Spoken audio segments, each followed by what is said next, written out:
diciamo così, se domani chiudiamo 2000 moschee, no? Voi vi sentite contenti di avere così risolto un problema burocratico e diciamo, essere ricordati a vita e segnalati in tutto il mondo come coloro i quali impediscono ai musulmani di pregare? Assolutamente non è questo il punto. Noi non vogliamo impedire ai musulmani di pregare. Ma lo state già facendo? No, noi vogliamo far rispettare la legge. È un'altra cosa, perché lei dice benissimo, ci sono delle moschee che sono ex supermercati, ex pizzerie, benissimo. Se io presento l'autorizzazione in comune per cambiare la riqualificazione, la denominazione di quello stabile, di quella struttura lì e la adibisco a luogo di culto, ben venga.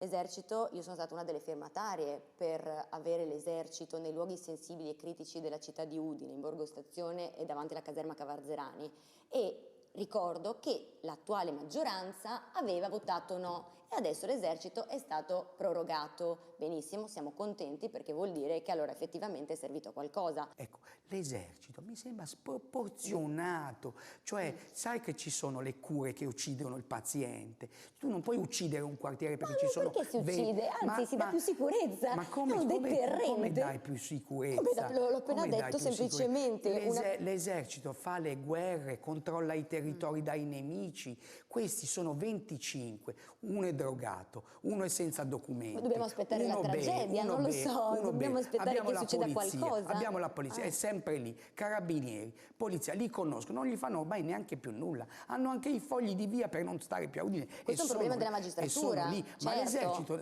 lo sa benissimo anche lei, non può fare niente se non fare il giro intorno.